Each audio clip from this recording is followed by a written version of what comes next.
Hello, I'm Linda Smith, and I'd like to share a story today about persistent prayer. I know that many of you are praying for sons and daughters who have left the church and are not practicing their Catholic faith, and I know that that's a very painful prayer. But I'm here to tell you, I was one of those prodigal daughters. I was born and raised in a Catholic family. We attended Mass every Sunday, every holy day of obligation, and I was always delighted to do so. I loved God and loved to worship Him. And in my mid-20s, I met a wonderful man who, praise God, turned out to be a Catholic man. We married in the church and had every intention of raising our children in the church. So a couple of years passed. We had two very small children. My husband was just starting to build a pediatric practice, so he was busy working all the time, many weekends, and getting to church was getting harder and harder. There was a Sunday that it all lined up, and Mike was off, and the kids were healthy and happy, and we all went to Mass together. And there were other families with children in the pews, and one of those kids made some noise, and the priest stopped his homily to say, in this day and age of two-car families, there's no reason for the family to go to church together. The father should go to one Mass and the mother to another. I couldn't believe my ears. I was devastated, and I was hurt, and I was angry, and was also young and still immature and reactionary. And I snatched up the child on my lap and walked out of there. And so we discussed, this was a small town and there was no other Catholic church, but I knew I was not going back to that church.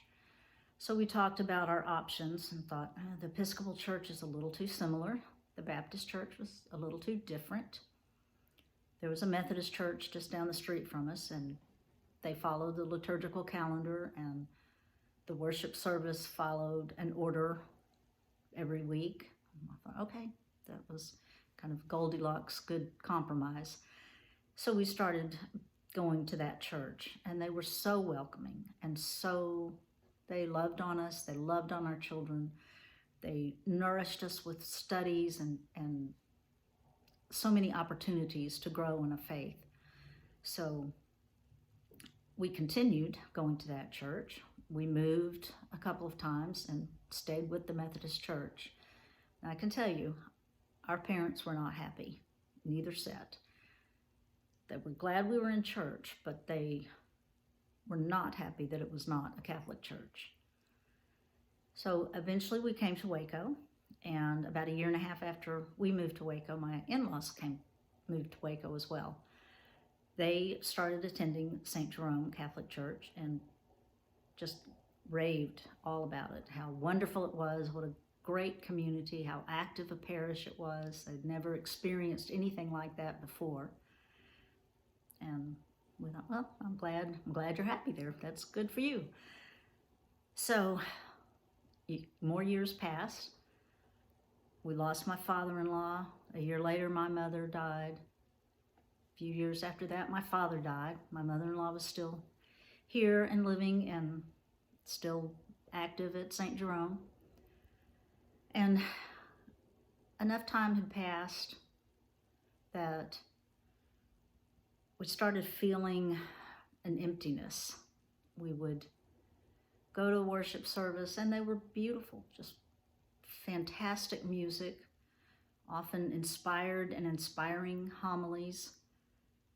But, and the Spirit of God was definitely there in that Methodist church. But the real presence was not. And I was hungering for the Eucharist. And the studies would come to the brink of revealing the truth of the beauty of the Catholic faith. But then they would either draw back from taking that step or disregard the fact. I mean, after some time in prayer, and God is so good that Mike and I have come to these conclusions together. We thought it's time to change. So we had a new grandchild at the time, and I was in Dallas one weekend, and when I got home, Mike said, I went to confession. Oh, I can't wait. So later that week, it was my turn. I went to confession, and I was a bundle of nerves. I tell you, I was sick to my stomach just thinking about it. And I got into the confessional, and bless me, Father, for I have sinned. It has been 32 years. And he stopped. He said, welcome home. I felt like I was home. It was just the most wonderful, wonderful feeling. And yes, I said it's been 32 years. And I know that in all of that time, my parents were praying, my in-laws were praying. They never stopped praying for us to come back to the church. So as I say, that day that we both actually were able to attend Mass again in full communion with the church, I know there was rejoicing in heaven, and I know my mother-in-law was rejoicing, attending Mass with us. And all I can say is never stop praying for those children. You may not live to see that prayer answered, but God is so faithful, and he can work on even the most stubborn hearts, and they will eventually come to realize the truth. Thank you for listening. Goodbye.